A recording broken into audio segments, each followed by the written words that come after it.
Okay, ladies and gentlemen, today is January 25th, 2020, and we're here with retired Lieutenant Mel Ruiz with the Habra Police Department. Welcome, Mel. Thank you, Jim. First of all, when were you born? I was born November 20th, 1967. Oh, wow. And your parents? My parents are Mel Ruiz and Helen Hernandez Ruiz. So tell me a little bit about the childhood of Mel Ruiz. Not really much to tell, to be honest with you. I mean, my parents were pretty strict, so I'd go out anywhere. Really? Up until about high school. But childhood was they were pretty strict? Childhood was, no, it was, I mean, it was okay. Typical, I mean, talking little childhood. Yeah. Playing with cars, playing with, your, had a Batman and Superman action figure. Yeah. So, and we've known each other for a long time, yes. so we knew each other as kids. Yes. So I think back then we were both into wrestling. Yes. Going to the Olympic Auditorium, my dad would take us, and my favorite wrestler back then, if people remember, was Mil Máscaras. Mil Máscaras, really? Okay. Yeah. And so anytime he was at the Olympic, my dad would take us to go see Mil Máscaras.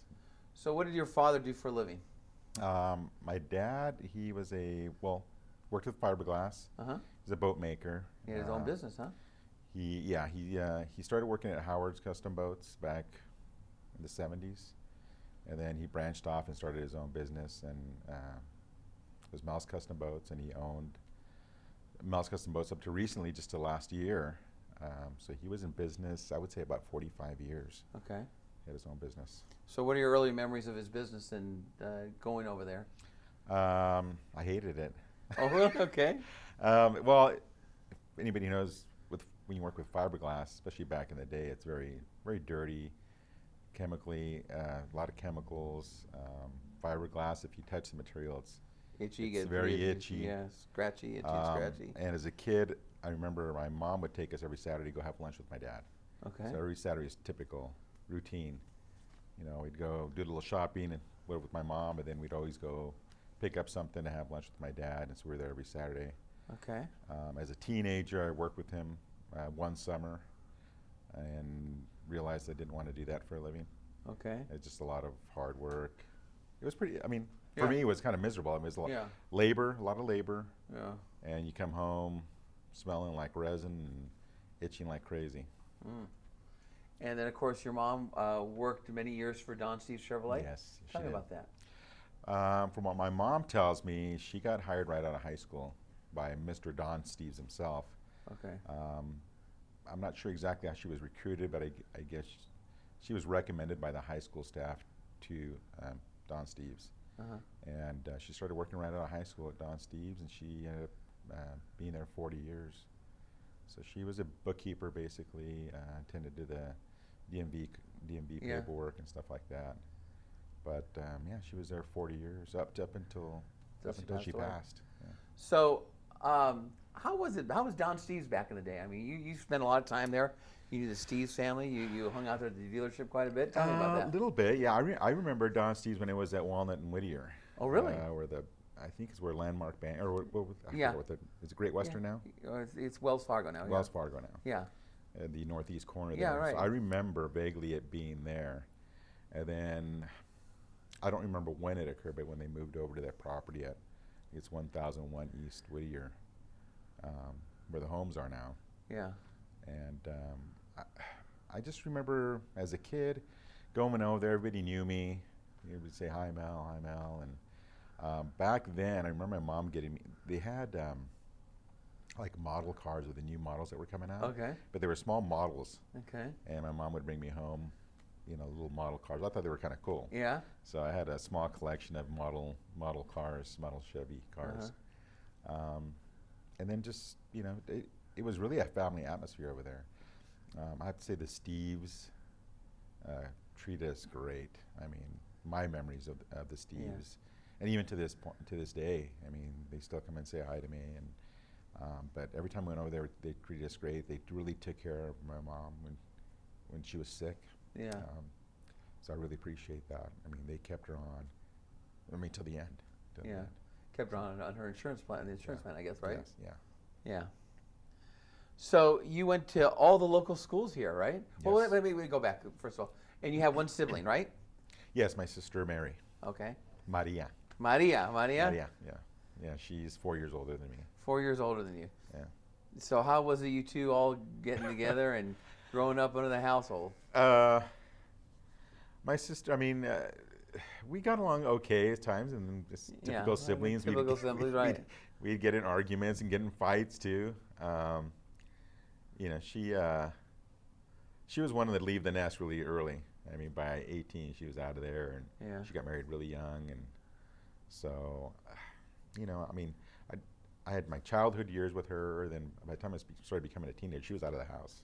Yeah. Which was fine with me because I got her room. Gave birth to two twins, huh? Yeah, my nephews Ramiro and Roberto, and now they're 38 Yeah. years old. Time sure flies, huh? Yeah. So growing up, you all went to all the local schools here. Which schools did you go to? I went to El Cerrito, Uh-huh. which was kindergarten through 3rd grade at the time. And then I went to Walnut, which was 4th grade to 6th grade. Then Imperial, well, middle school, but then it was called Imperial Junior High. Junior high, right? That was 7th and 8th grade, and then of course La Habra High School from 9th to Yeah. 12th grade. So how any favorite teachers or somebody that made a difference for you in the school system that you can remember or you like to mention? I think one of the teachers that I think impacted me the most was Mrs. Pettengale, which Okay. was my 6th grade teacher. She had me stressed out. She had certain criterias, and I remember her always threatening our classroom, you know, if you don't, reach this criteria, you're not going to go on to junior high. And it was certain levels of math, levels of English. I remember we had to write a certain amount of book reports. I never had to work that hard before. Oh, really? She really pushed us, and the reason why I think she was very impactful is she brought out the best in me. Maybe because I was stressed out, but I remember that was the only year that I can remember winning like outstanding student of the month. So she really brought out the best in me, and I mean, showed me what it was to really work for what I wanted. Yeah. So it was one of the hardest years, one of the most stressful years I had. But when I look back, I think she brought out the best in me. Really? Yeah. You still carry those today, huh? What, those memories? Those memories and yeah, those values? Yeah, I can think of certain things that we had to memorize state capitals. We had to memorize state birds, state names. Yeah. And for a kid, 50 states and trying to remember all that stuff, I was like stressing out because I knew I had to pass these tests. It's like. So that was 6th grade, and then probably around that time, you were kind of active in the 10-inch program and summer programs. Tell me a little bit about that experience. Well, you know about that experience because we were on 10-inch team together. So I remember, we signed up because I like baseball. I always liked baseball. Yeah. The thing was, I didn't get into baseball until later. Uh-huh. My parents weren't into sports much. So I really wasn't introduced to sports other than through my friends at school. And so I finally, convinced my mom to sign me up for 10-inch. And we played at Walnut School. We were both on the same team. Yeah. Was it John Holmberg, actually, our yeah, former. but was it the Braves we were on? Do you remember the team? I don't remember the team, but I do remember. You know what? We were the Yes. Astros, actually, ironically. Were we? Yeah, it was the I don't Astros. remember Yeah, what team. whatever it was. Yeah. And of course, before you mention this, I'll mention it. Is that at the time we both weren't very good ball players. We were horrible ball players. And they'd sit us out in right field together. We're both. They used to put 4 people in the outfield. Yeah, 4 people, but I think we were huddled in right field together, hoping the That's ball right. wouldn't come to us. I remember those days. Yeah. But I mean, as time went on, I remember I really had to beg my mom to sign me up for Little League. Yeah. I really wanted to play, and she finally gave in to me. But I didn't start playing Little League till, I was maybe 11 or 12. Yeah. So. But then our paths took a separate turn. You continued on, and actually, you became very good and started playing Little League then. Yeah. Right? Yeah. Tell me about Little League. Program. I had great memories. I had great coaches in the league. the Governellis. Yeah. I remember Greg. I forgot his dad's name. I feel bad, but I forgot his dad's name. But I still see Greg after all these years. He's an usher over at Anaheim Stadium. Okay. So I just saw him this past season. He was a teenager back then, and Ross Higuchi. Uh-huh. And Ross lived in just inside Whittier. And the sad thing about Ross is later, he ended up passing away in a car accident in Whittier. And I think more than anybody, my coaches, Ross taught me a lot about baseball. Yeah. And made me a better player. And I ended up playing probably about really only 4 or 5 years, but all those years we won championships. Yeah. I mean, I was kind of spoiled. Every year I got on a good team and played on championship. But, you know, we had kids that played, you know, at school, Little League. I remember playing with Trino Corral. Trino was really good. Steve Montez played 1 year. Yeah. Jose Quirarte was on my team Yeah. for a couple of years. Trying to think what other kids we know. Well, just a lot of people that grew up here in La kids. Habra. Yeah, yeah. There. Fond memories, huh? Steve Wright. Yeah. Steve Wright. He was a really good baseball player back then. But yeah, it was just it was fun playing with the kids you went to school with. Yeah. And so you did not only saw them at school, but then you were playing baseball either with them or against them during the weekend. Yeah. So you went through Imperial Junior High, went through that period of time, and then you go to La Habra High School. Yes. Tell me about the high school years of Mel Ruiz. Well, you know most of them because we hung out in high school Well, all 4 years. I'm interviewing I you. know, I know. No, it was fun. That's kind of when you came out of your shell a little bit, I guess. A little bit, but I would say it wasn't really until my junior year, I think, Okay. where we started hanging out with a group of friends, and they were a party crew, Okay. and they were named the Surfwettes. So what's a surf wet, first of all? I don't know. I can tell you that what I know was Oscar Sanchez, Okay. who was kind of our leader, I guess. Our you would say. ringleader? Our ringleader was a surfer, Uh-huh. and I think he was kind of dubbed that originally, Uh-huh. a surf Wet. wet. Yeah. Because we were Hispanic Yeah. culture. Everyone say wetbacks, but Yeah. we went in terms of endearment. It Yeah, wasn't like yeah. any racial thing or It anything was, like that. it was not. It was Yeah. just amongst us, and most of us in that group were Hispanic anyway. Yeah. So we'd have parties at Oscar's house. He lived just inside of Whittier off of Lambert. Yeah. At his mom's house, and his mom was really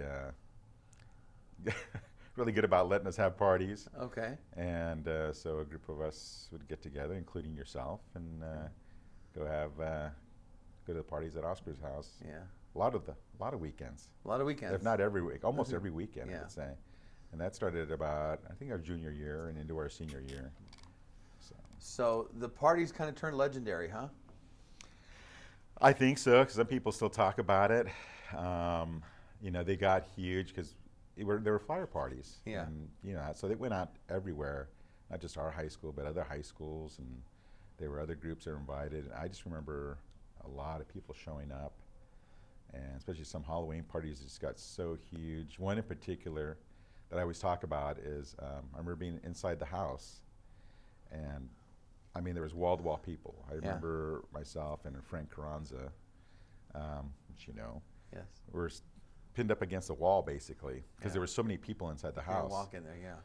And next thing I know, I don't even know what time of the night it was, but next thing I know, a bunch of deputy sheriffs come running into the house, and they're kicking everybody out, and we're going, "Oh, it's time to leave." I told Frank, "It's time to go. Let's go."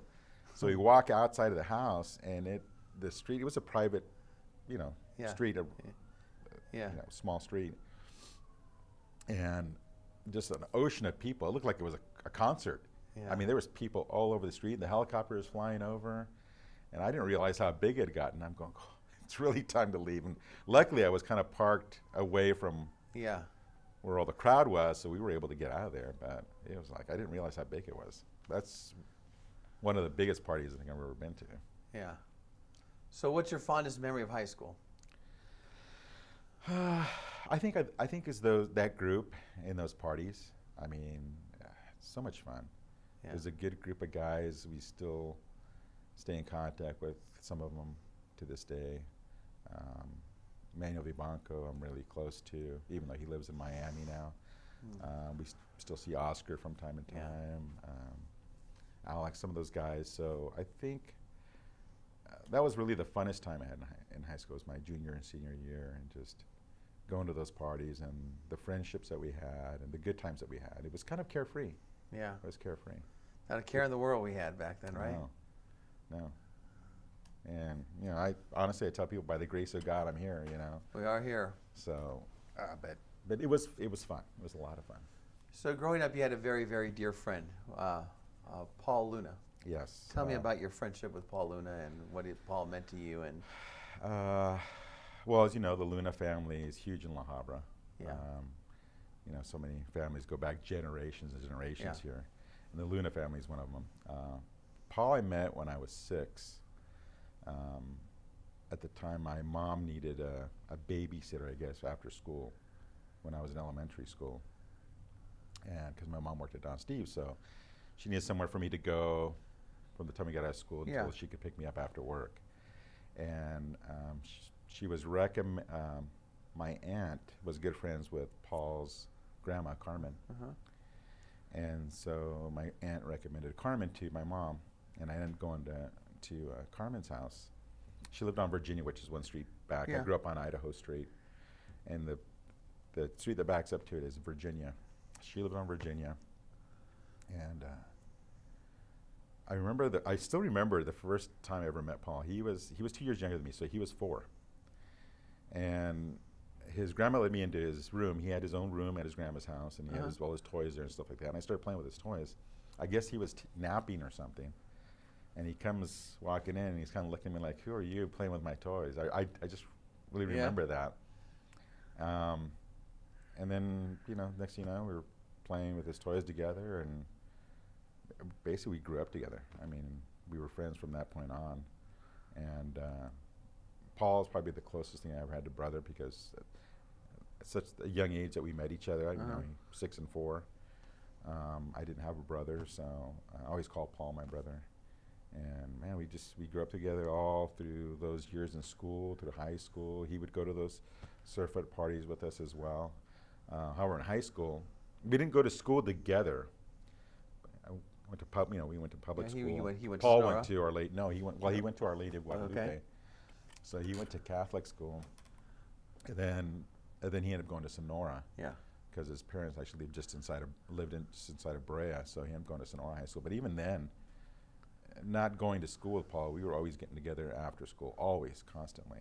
He was always at his grandma's house, we'd come over to my house, and we were always together. And that friendship was there until he ended up passing. And unfortunately, he passed at a very young age. He was only 37 when he passed.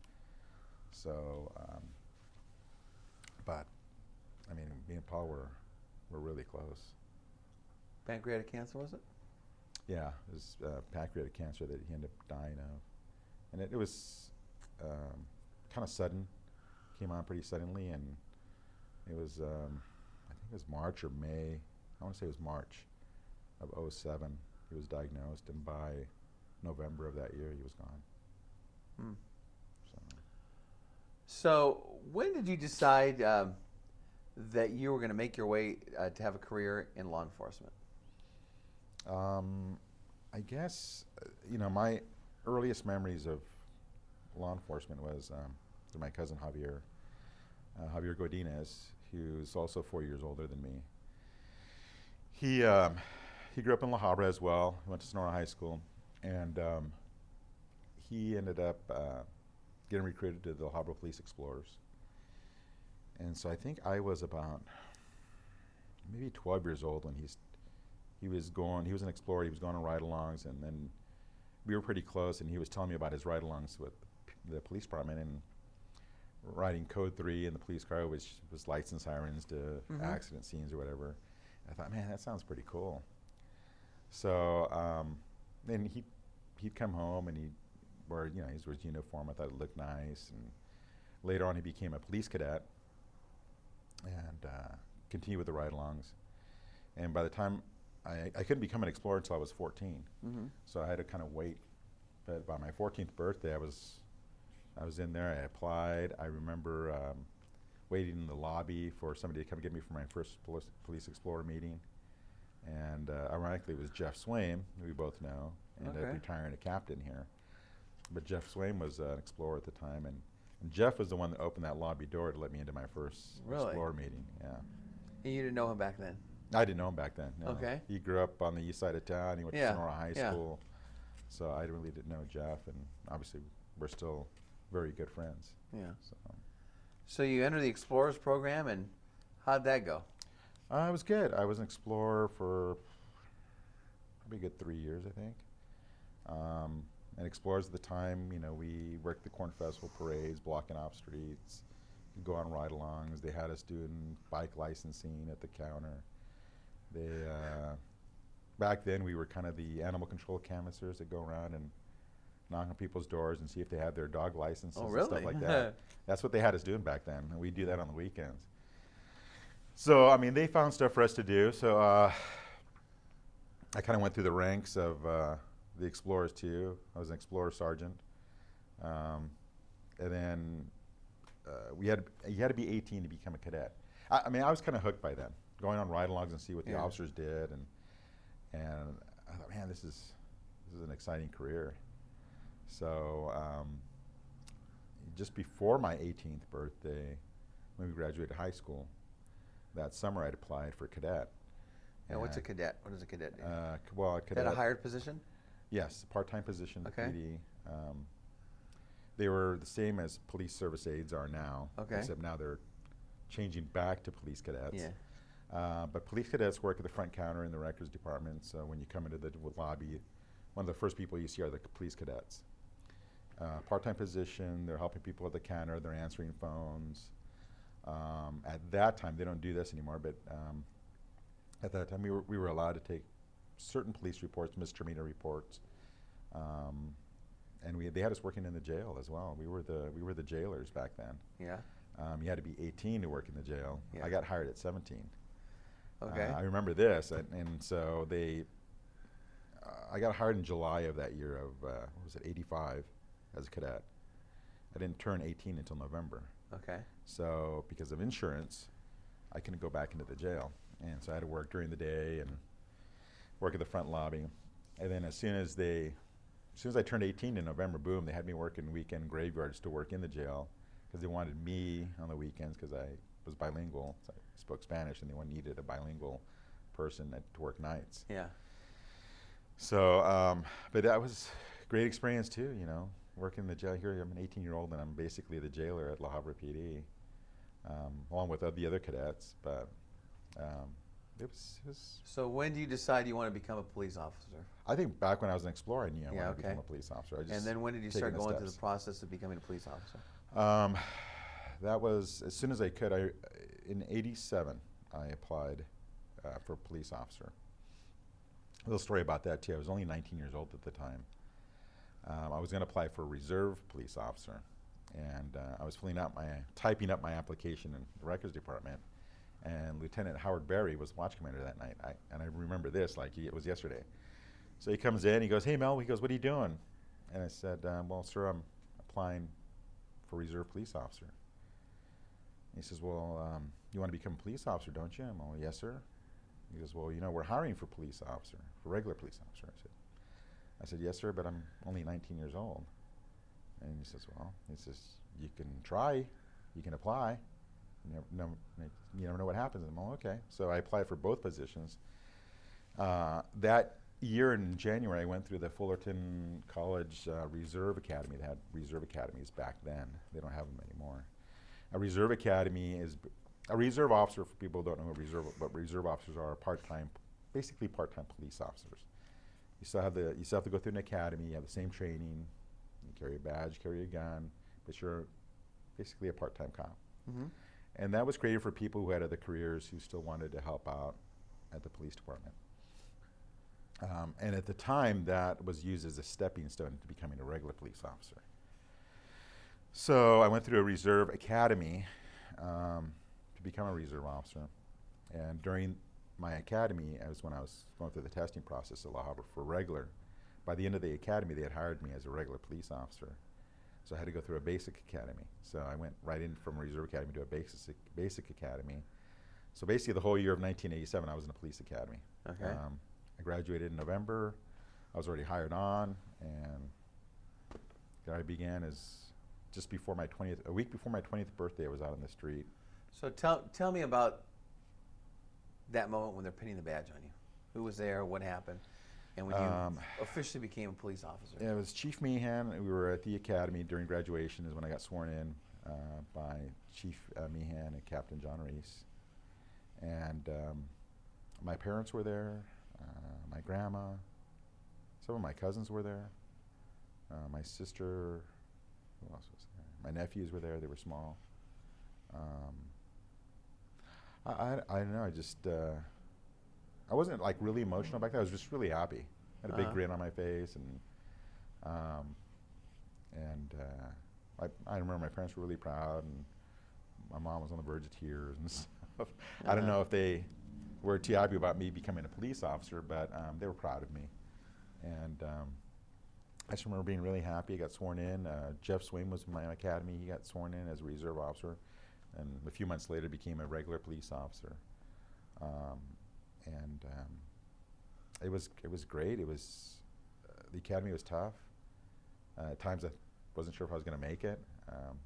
The academics were really strict. The physical part was very strict. You had to pass a certain number of tests, physical agility tests. But just getting through it, I was just really happy, just a sense of relief. And then it was time to hit the streets, and I knew that's what I wanted to do. And I loved coming to work. I mean, it was. So tell me about your first night or your first day on the job. Do you remember it? Vaguely, I remember it was a Saturday. It was day shift. I don't think anything really major happened. I can tell you that it was a Saturday. It was during the day, but I don't really remember any particular calls that really stick out of my mind on my first day. I just remember thinking, man, I'm 19 and I'm out here patrolling the streets of La Habra. Yeah. So, but it was really. So how did that feel for you, somebody that born and raised in La Habra, and to get that badge on you and that responsibility to be a police officer in the town you grew up in? I was ecstatic about being an officer here in La Habra. All those years as explorer and cadet, I was already very familiar with the personnel at the PD, really familiar with La Habra, its citizens, people I grew up with. So I was very comfortable, I guess. I felt like I fit right in. I had applied at Cypress, the city of Cypress, and the city of Orange. And it just so happens that La Habra hired me just before Cypress did. Okay. And they basically told me, if La Habra doesn't hire you, we'll hire you. So I could have ended up at the city of Cypress, but I really wanted to be here. I mean, I wanted to be a police officer, but I really wanted to be here, and I was fortunate enough to get hired here. Just ecstatic, and people would ask me, well, isn't it hard to be a police officer in the city that you grew up with? Everybody knows you. Honestly, I always found it as an advantage. A lot of the people knew me from school.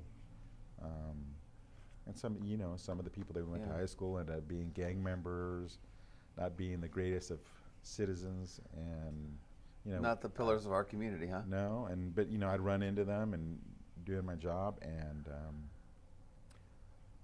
I think as long as I was very respectful to them, as long as I was respectful and they were respectful to me, I don't ever remember getting into a bad encounter with anybody that I knew or that I went to school with. I mean, they were always really respectful. So I always thought it was an advantage because they knew me.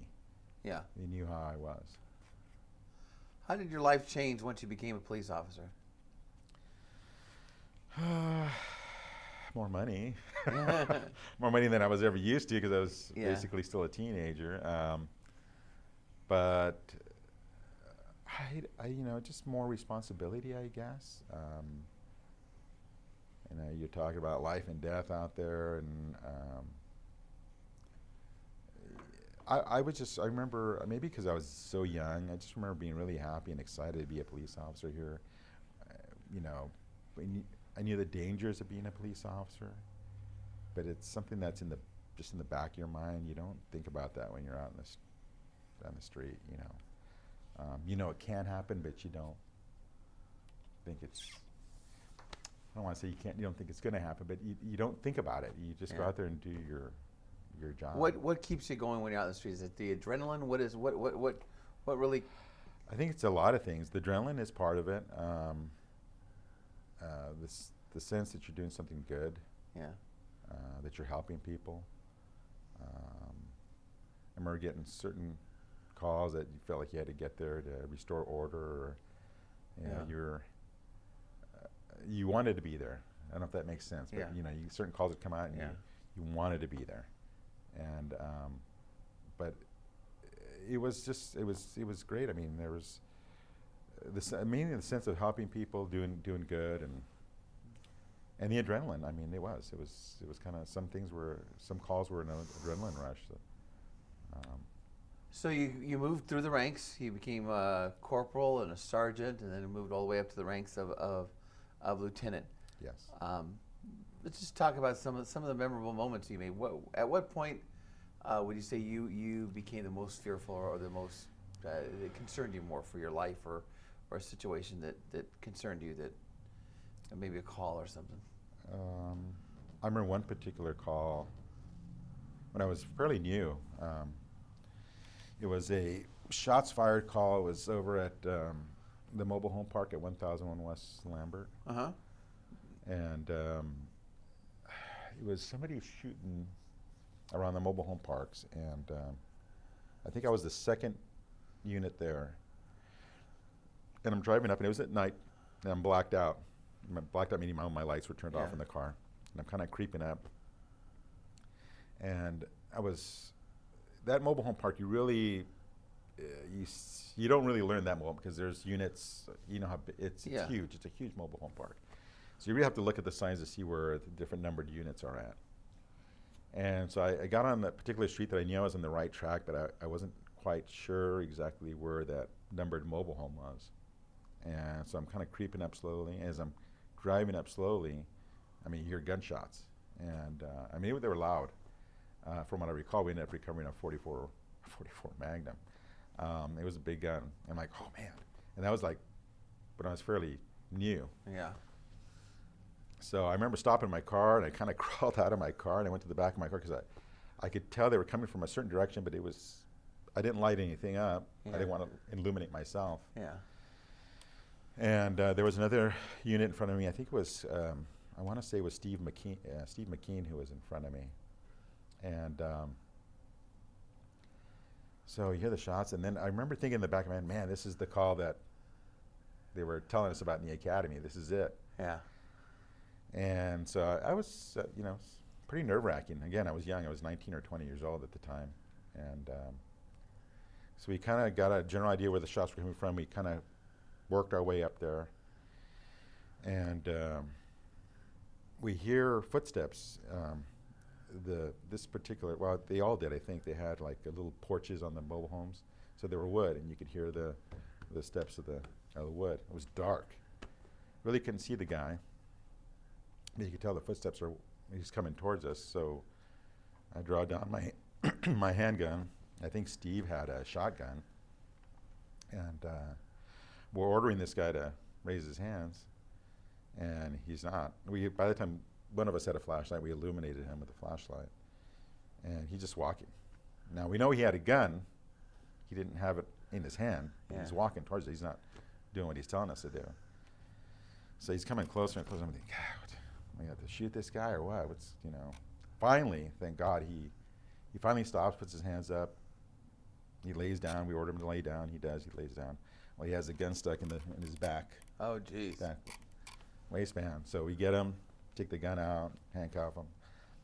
But that's when you talk about. Sometimes I was kind of scared. Yeah, it's scary. You're hearing the gunshots. It's a big gun, because it was like a boom. And then the fact that he initially wasn't obeying our commands, I'm thinking, God, this is it. And again, thank God he finally complied, and we took him into custody. One of the assignments you had were assigned to the gang unit. Yes. How were the years of the gang unit? Probably one of my best assignments I've ever had, that I look back fondly. Kind of gave me a look like. I mean, I was in the gang unit from about, say about 90, 91 till 95. And back then, I mean, the gangs were rampant in La Habra. A lot of violence, unfortunately, a lot of shootings, stabbings. Every weekend there was something, either a gang fight, a gang shooting, a gang stabbing, parties. It was very busy time. And that was about the years that the Street Terrorism Act came in, which basically enhanced the gang enhancements that we have now. That's when it all started. It was back in the early 90s. We were able, our department was able to secure a gang grant. I don't recall now if it was a state or federal grant. So they assigned us 2 gang detectives, which I was one of, and a probation officer, which was Russ Bauer at the time. And my first gang partner was Dave Smith. Worked just under a year, I think, with Dave. And then Jose Quirarte became my second partner. I ended up working with Jose probably a good 2 to 3 years. And then my last gang partner was Dan Pratt before I left the unit after 5 years. But during those years, I like to think that we made a dent in the gang activity. Taking people to jail, then we were able to use gang enhancements again to put them away for a while. I think by the time I left the unit in '95, I don't think that the gang violence was as active as it was. I mean, we still had our gang members, but it wasn't as bad as it was in the early '90s, where there was something going on all the time. What was your favorite assignment you had at the La Habra PD? Was it the gang unit? I think the gang unit. The gang unit, because I think I was young back then still, and it was the adrenaline, like you mentioned, the sense that we were accomplishing something, making the streets safer a little bit at a time, but I think we did.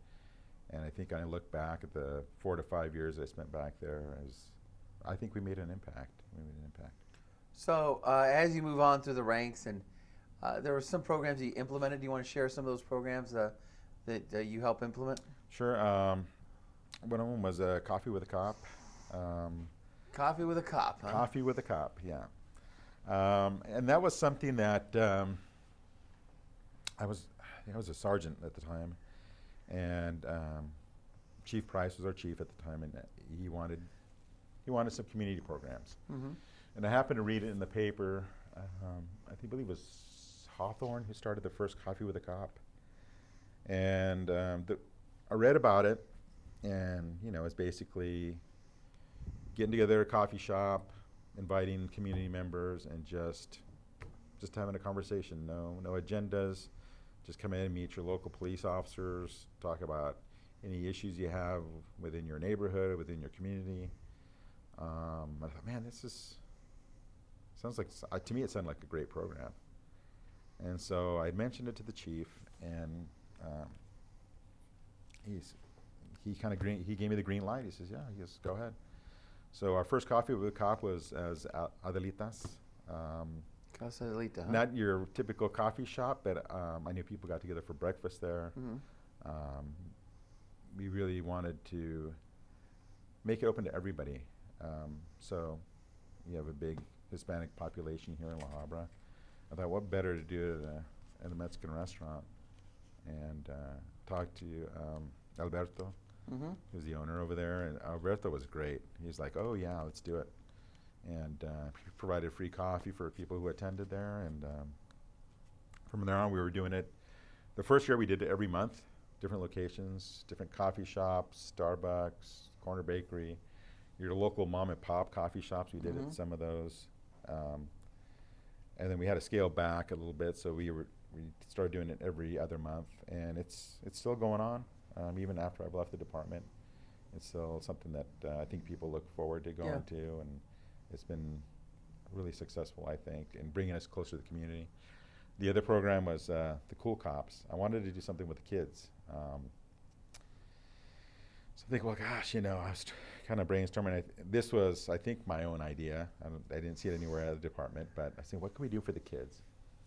So I started thinking, well, you know, maybe getting together, getting them free ice cream or something. That's where my initial thought was. Summertime when it's hot, get them some ice cream. And then I was talking to Katie Elmore over at Community Services, and she mentioned, hey, Mel, you know, I have water slides. I go, you do? She goes, yeah.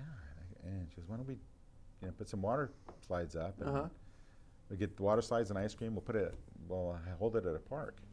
And I thought, man, that sounds like a great idea. So ran it by Chief Price again. He thought it was a good idea. So I've been working together with Community Services. I mean, they're huge help. I couldn't have done it without. Our first one was at Montwood Park, and it was. I remember it was. We gave the time span from 2 to 4. It was in the middle of July. Of course, when it's hot and the kids can go out and get wet and have a good time. And I thought I was getting there early. I got there at 1:30, and the kids were already lined up, ready to jump on some water slides. And that was really gratifying to see how much the kids were looking forward to getting wet, to getting their free ice creams, and just the look on some of those kids' faces. I thought was just all the reward for me, because they were really. I mean, and then some of those kids, I mean, that's their summer. Yeah. I mean, you know, lower income families, they can't afford to go to Raging Waters or to go to, you know, Soak City. I mean, and so some of those kids, you know, they spent their whole days, as we did. I know I did. I spent my summers at home when I was a kid because we couldn't go anywhere. So, you know, we're sitting at home watching soap operas. And some of those kids, the same thing. And they're stuck at home because their parents are working. They have nowhere to go. And but man, some of those kids, the look on their faces, they had a great time. And that's another program we've been doing every summer. So what, you know, you worked 30 years with the La Habra Police Department. You're now a reserve officer. What makes La Habra Police Department so special? The people. I mean, hands down, the people make it special. And we always tout that La Habra PD is a family atmosphere, but it really, really is. I mean, we're small enough that we know everybody. We know each other's spouses. We know each other's kids. We work closely together. We're not like a big department where, say, LAPD, where you have specialized units. You know, if you have a traffic accident, well, you have to call out the traffic unit. If you have a domestic violence, you know, they have a special unit for domestic violence. I mean, here, if you're a cop in La Habra, you have to kind of know everything. You have to know. Got multiple hats, huh? Wear multiple hats, yes. And so we work well together. Even people that we bring in from outside agencies, most of those people love, you know, they stay here. They love working here because of that family atmosphere. We just work really closely. It's just a close-knit PD. And, you know, I enjoy, I think that's why I'm still here. I mean, I retired after 30 years, and I wanted something to do. I still love being a police officer. So I thought, well, God, what better than to join the reserve program, do it part-time, you know, when I can come in and help out. And but what really draws me back is the people just coming in, saying hi to everybody, seeing how they're doing, watching people progress through their careers. You know, the officers I saw as police officers are now becoming corporal sergeants, lieutenants, and it's really good to see that. Really good to see the department grow. Who were some of your mentors through the police department? Well, I'd have to start off with my field training officer, which was Steve Costanzo. He was my first training officer and my only training officer. Okay. Have a lot of respect for Steve. He, I don't know, I was like, it's funny because when I tell him this, he laughs, but I tell him that he's like a father figure to me, and he is. I mean, he's my field training officer. But even before that, I go back a little bit. I think, you know, Explorers, Jeff Swain. Yeah. You know, he was an Explorer a year before I was, so he kind of taught me the ropes in the Explorer program. Became good friends with him. We ended up being cadets together. I didn't mention that before, but we were cadets together. We went through the academies, both the reserve and the basic academy together. Our careers, you know, we spent together. Yeah. And even again, now we're still very good friends, and we're both retired. Ride-alongs, going with I used to ride along with Mike Mitchell a lot, and Mitchell was a great teacher. I mean, just I think he was one that would let you use the radio, would let you write reports. I mean, that's the way you learn, by doing it, not just by this is how you do it, doing it. Even traffic stops, he give me a site book. He goes, here, you fill it out, and then I'll just sign it. So I'd fill out the, you know, from whatever information on the driver's license, the registration, I'd fill out the citation, give it to Mike, and he would sign it. So it's just really hands-on. I learned a lot from Mike. There's a lot of other people, so many people. Jeff Love comes to mind. My younger years, Ron Harriman was my sergeant. So many people. Terry Rammel. Terry was a great guy. Just a lot of people. Howard Berry. The supervisors I really learned a lot from. And Howard and Terry were lieutenants at the time. John Reese was a lieutenant at the time when I was a cadet. And they were watch commanders, and they also, especially John Reese and Howard Berry, would let me take reports to the counter.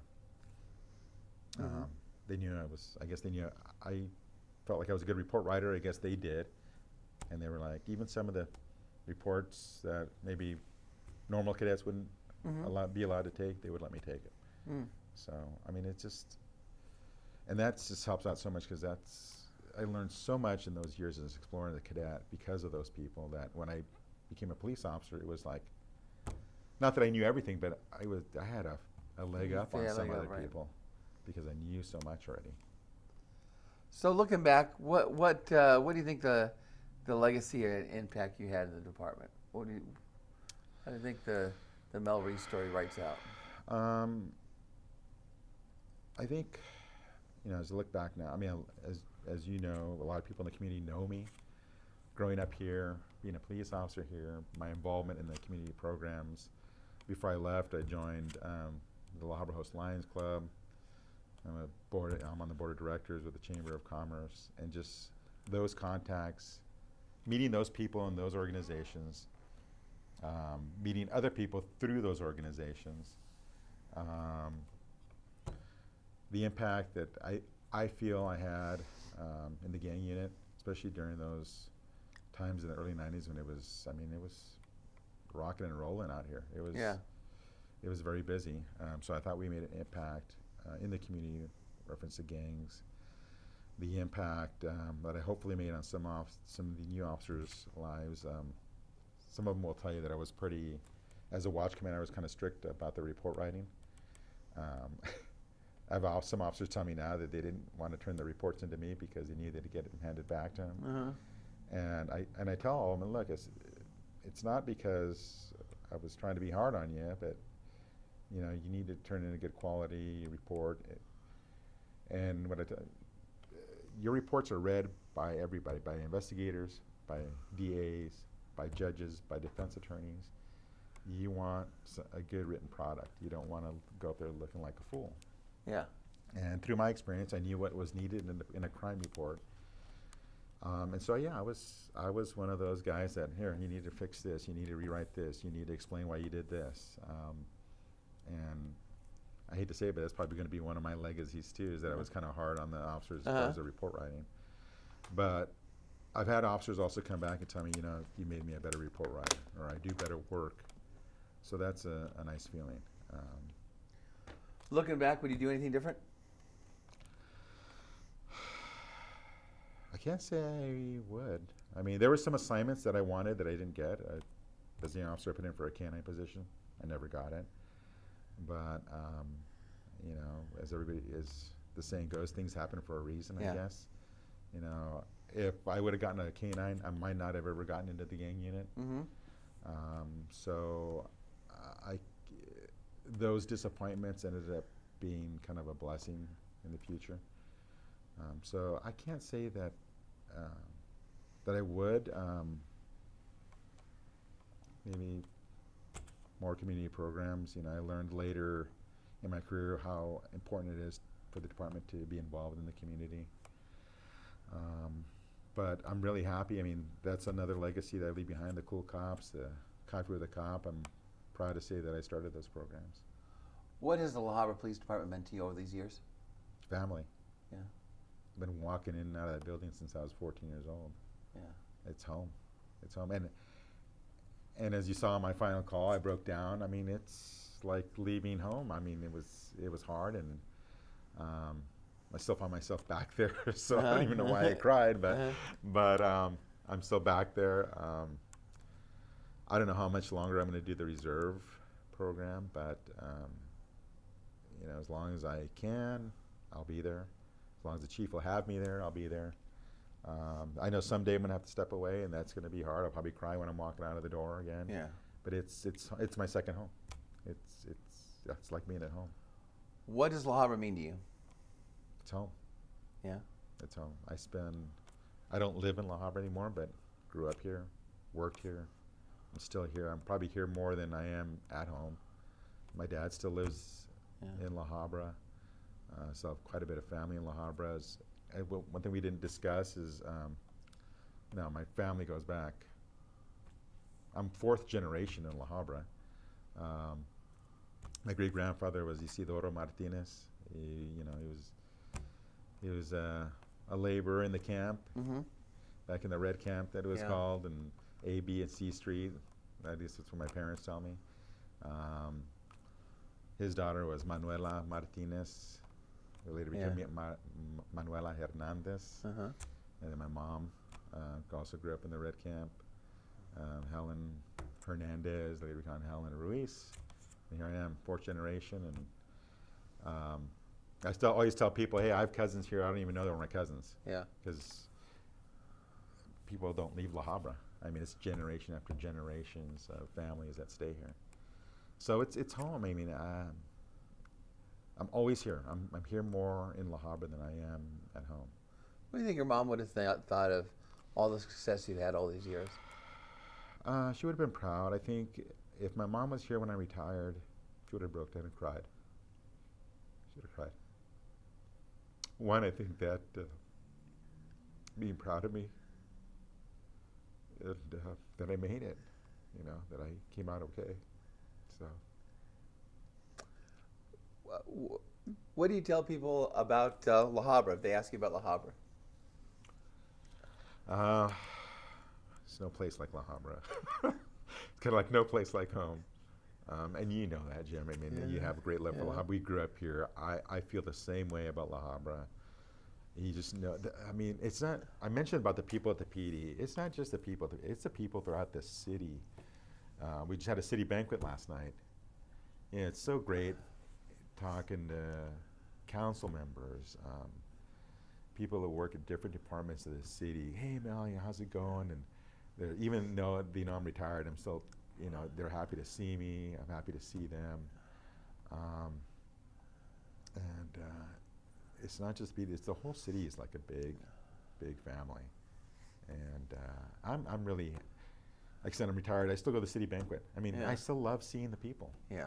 You know, and saying hi to them and catching up with them. That's awesome. Do you have a motto in life?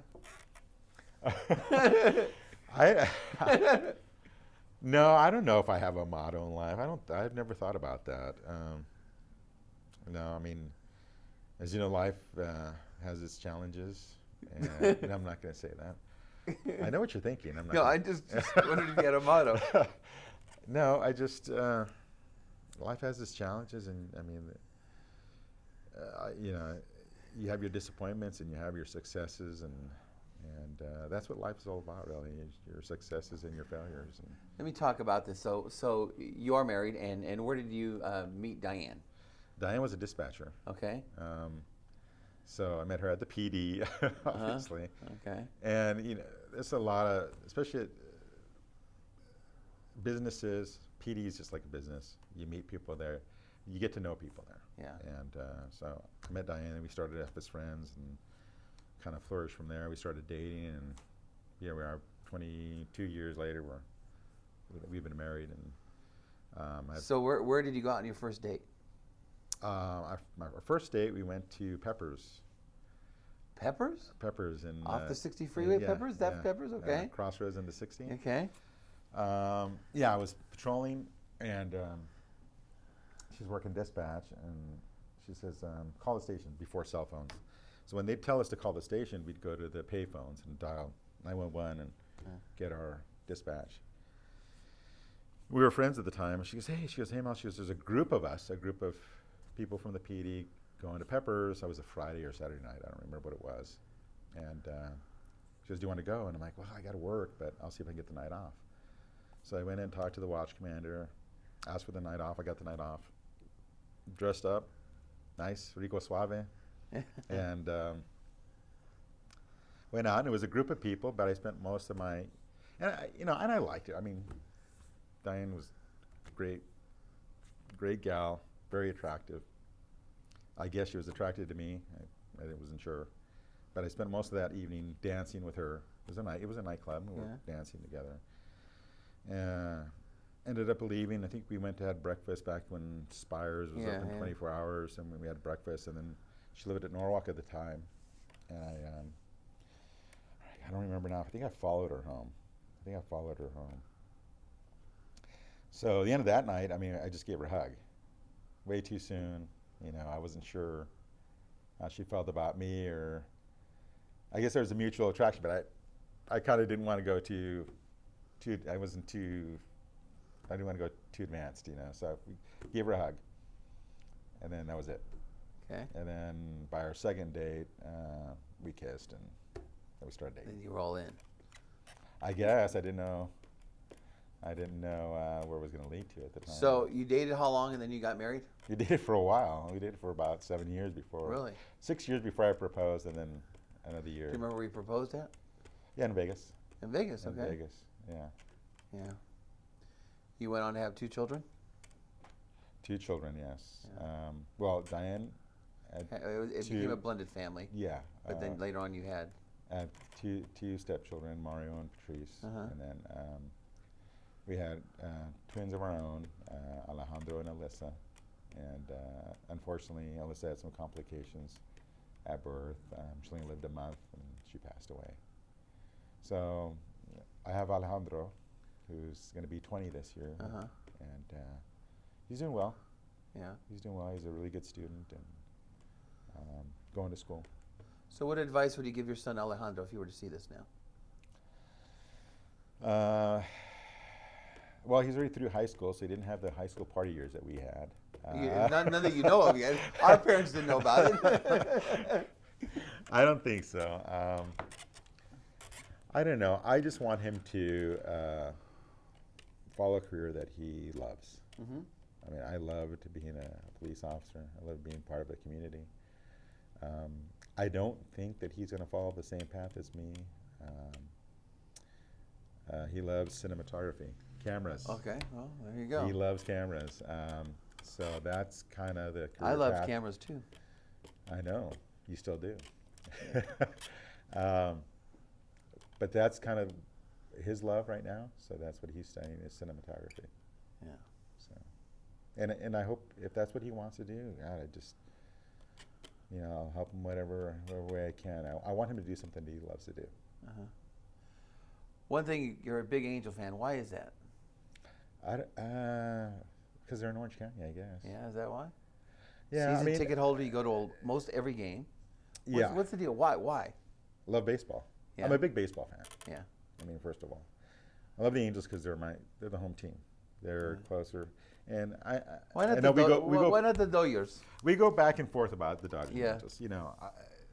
The Dodgers. I don't hate the Dodgers. I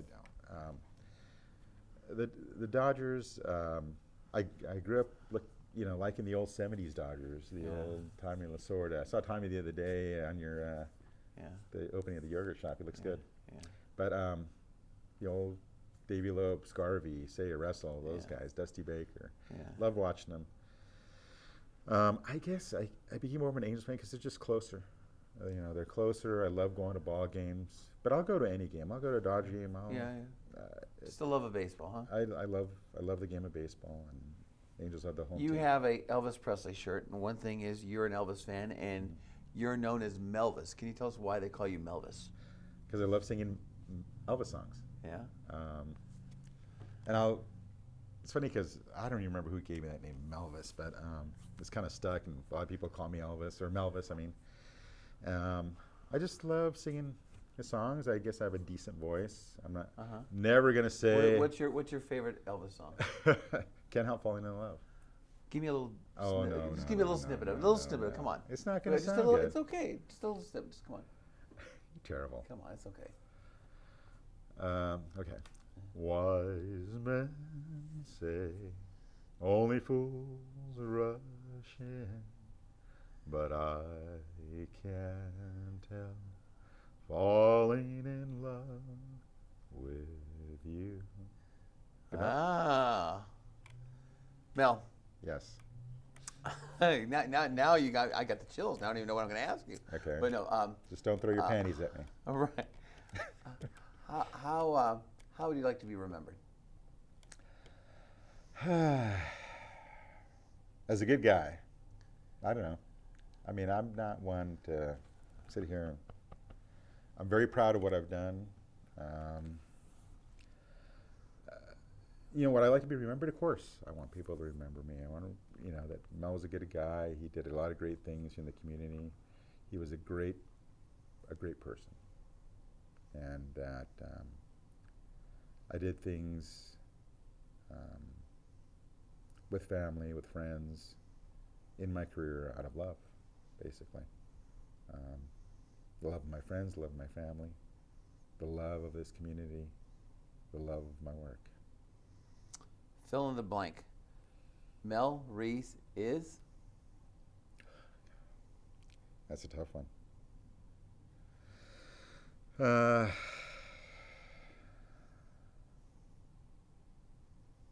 I don't know.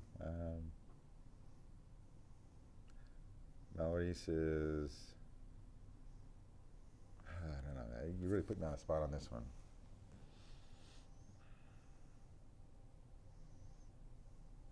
I guess Mel Ruiz is a guy. A guy who really loved his friends and family. That's all I can think of, because that's probably some of these the most important to me are my friends and family.